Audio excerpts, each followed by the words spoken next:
یہ امن نہیں ہے کہ طاقتور کا جب جی چاہے کسی ملک کو تہس نہس کر دے اور پھر دنیا کے سامنے کھڑا ہو کر کیا کہے، میں امن کا سفیر ہوں، میں امن چاہتا ہوں۔ یہ امن نہیں ہے، یہ طاقت کا غرور ہے، اور یہ انصاف بھی نہیں ہے، یہ مفاد کا کھیل ہے۔ تاریخ پڑھی ہے ہم نے بھی اور آپ نے بھی پڑھی ہے۔ تاریخ ہمیں ایک بات بار بار سکھاتی ہے کہ جب طاقت کا نشہ عقل پر حاوی ہو جائے تو انسان خود کو خدا سمجھنے لگتا ہے۔ کیا سمجھتا ہے وہ سمجھتا ہے کہ اس کے فیصلے سے نقشے بنیں گے۔ وہ کیا سمجھتا ہے؟ وہ انسانوں کی زندگیوں کو صرف ایک اعداد و شمار سمجھتا ہے، نمبر گیم سمجھتا ہے۔ وہ سمجھتا ہے کہ اگر وہ کہہ دے امن تو دنیا مان جائے گی، تاریخ اسے امن کے سفیر کے طور پر یاد رکھے گی۔ لیکن حقیقت کیا ہے؟ امن میزائلوں سے پیدا نہیں ہوتا، امن بمباری کے بعد جاری ہونے والے یہ جو بیانات ہیں ان سے بھی پیدا نہیں ہوتا ہے۔ امن اس وقت پیدا ہوتا ہے جب انصاف ہوتا ہے، اور انصاف طاقتور کے ہاتھ کا کھلونا نہیں بن جاتا ہے۔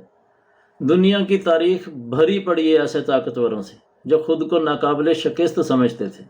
زیادہ پیچھے جانے کی ضرورت بھی نہیں ہے۔ ایڈولف ہٹلر کیا سمجھتا تھا اپنے آپ کو؟ 1000 سالہ سلطنت قائم کرے گا، 1000 سالہ۔ آج اس کا نام صرف نفرت کی علامت ہے۔ نپولین بوناپارٹ، اسے کیا لگتا تھا؟ پورا یورپ اس کے قدموں میں ہوگا، لیکن جلا وطنی اور تنہائی اس کا مقدر بنی ہے۔ موسولینی اقتدار کے نشے میں ڈوبا ہوا تھا، مگر انجام کیا ہوا ہے؟ رسوائی اور عبرتناک موت۔ یہ کمزور نہیں تھے، یہ سب اپنے وقت میں طاقتور تھے۔ ان کے پاس فوج بھی تھی، وسائل بھی تھے، دنیا کو ہلانے کی طاقت تھی، بڑے بڑے دعوے تھے، لیکن ایک چیز نہیں تھی ان کے پاس، انصاف۔ اور جب انصاف نہیں ہوتا نا تو تاریخ خاموش نہیں رہتی ہے، تاریخ پلٹ کر جواب دیتی ہے۔ اور طاقتور یہ بھول جاتے ہیں کہ خوف سے پیدا کی گئی یہ جو خاموشی ہے یہ امن نہیں ہوتا ہے۔ دبے ہوئے لوگ خاموش ضرور ہوتے ہیں، لیکن ان کی خاموشی میں چیخیں دفن ہوتی ہیں۔ ہر آنسو، ہر برباد گھر، ہر یتیم بچہ، یہ ملبے کے ڈھیر، یہ سب تاریخ کے صفحوں پر لکھے جاتے ہیں، اور تاریخ حساب لیتی ہے، کبھی معاف نہیں کرتی ہے۔ تو آج جو دوسروں کو مٹانے نکلے ہیں کل خود مٹ جائیں گے، کیونکہ دنیا کا اور یہ تاریخ کا یہ اصول ہے کہ ظلم جتنا اوپر جاتا ہے اتنی ہی شدت سے یہ نیچے بھی گرتا ہے۔ تو اصل امن طاقت کے زور سے نہیں آتا ہے، اصل امن انصاف، برابری اور انسانیت سے آتا ہے۔ امن تب آتا ہے جب کمزور کو بھی وہی حق ملے جو طاقتور کو حاصل ہے۔ امن اس وقت آتا ہے جب عالمی قوانین سب کے اوپر لاگو ہوں۔ امن اس وقت آتا ہے جب انسان کو انسان سمجھا جائے، سیاسی مہرہ نہ بنایا جائے۔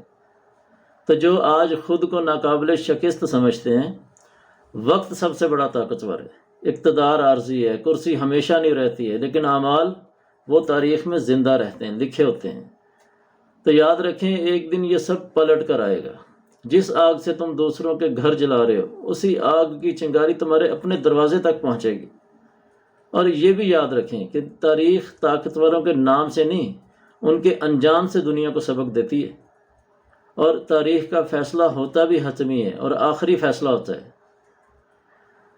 اور مسلمانوں، آج آپ سے بھی بات کرنی ہے۔ ہم ہمیشہ پوچھتے ہیں کہ دنیا ہمارے خلاف کیوں، لیکن کیا ہم نے کبھی یہ پوچھا کہ ہم اپنے حق میں کیوں نہیں ہیں؟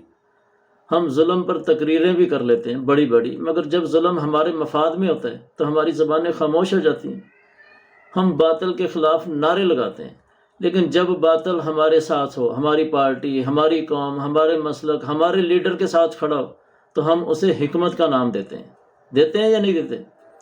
سچ یہ ہے کہ ہم ہمیشہ ظالم کے خلاف نہیں ہوتے، ہم صرف اپنے خلاف ہونے والے ظلم کے خلاف ہوتے ہیں، بس۔ ہم یہ سمجھتے ہیں کہ ہماری کمزوری دشمن کی طاقت ہے، نہیں، ہماری کمزوری یہ ہے کہ ہم حق کو اس وقت تک کہتے ہیں جب تک وہ ہمارے خلاف نہ ہو۔ ہم انصاف چاہتے ہیں مگر صرف اپنے لیے، ہم قانون بھی چاہتے ہیں مگر دوسروں کے لیے، ہم غیرت چاہتے ہیں مگر صرف اپنی عزت کے لیے۔ اور جب یہی چیزیں ہم سے مانگی جاتی ہیں تو ہم تعویلیں دینا شروع کرتے ہیں۔ تو یہی وہ لمحہ ہے جہاں امت کمزور نہیں ہوتی، امت ٹوٹ جاتی ہے، ختم ہو جاتی ہے۔ ہم روتے ہیں فلسطین پر، ہم غصہ کرتے ہیں کشمیر پر، ہم دکھ محسوس کرتے ہیں ہر مظلوم کے لیے، لیکن سچ سچ بتائیں، کیا ہم اپنے گھروں میں انصاف کرتے ہیں؟ کاروبار میں، وراثت میں، ملازمت میں، تعلیم میں رشوت ہم دیتے بھی ہیں، لیتے بھی ہیں، جھوٹ ہم بولتے بھی ہیں اور سنتے بھی ہیں، حق ہم جانتے ہیں لیکن پھر بھی چھپاتے بھی ہیں۔ اور ہم پوچھتے ہیں کہ اللہ کی مدد کیوں نہیں آ رہی ہے؟ اللہ کی مدد کمزور کو نہیں ملتی، اللہ کی مدد سچے کو ملتی ہے۔ تو مسئلہ یہ نہیں ہے کہ دنیا طاقتور ہے، مسئلہ یہ ہے کہ ہم نے سچ چھوڑ دیا ہے، حق چھوڑ دیا ہے۔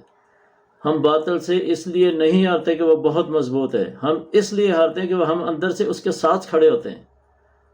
جب ظالم ہمارا ہو ہم اسے بچاتے ہیں، جب مظلوم ہمارا نہ ہو تو ہم خاموش ہو جاتے ہیں، اور یہی خاموشی باطل کی سب سے بڑی پشت پناہی ہے۔ تم پر حملے تلواروں سے، میزائلوں سے، توپوں سے کم ہوئے ہیں، تمہاری اپنی کمزوریوں سے زیادہ ہوئے ہیں۔ تمہاری شکست میدانوں میں نہیں ہوئی، جنگوں میں نہیں ہوئی، تمہاری شکست ہوئی ہے کردار میں، سب سے بڑی شکست۔ تم نے علم چھوڑا، دیانت چھوڑی، عدل چھوڑا، سچ چھوڑا، اور صرف دعائیں کی کہ حالات بدل جائیں۔ حالات دعاؤں سے نہیں بدلتے، حالات کردار سے بدلتے ہیں۔ لیکن ابھی بھی دیر نہیں ہوئی، یہ امت مری نہیں ہے، یہ صرف سوئی ہے۔ جس دن مسلمان حق کو اپنے خلاف قبول کرے گا، حق کا ساتھ دے گا، مظلوم کے ساتھ کھڑے ہوگا، چاہے کہیں بھی مظلوم ہے، ظالم کے خلاف ہوگا، چاہے کہیں کا بھی ظالم ہے، اس دن تاریخ رخ بدلنا شروع کر دے گی۔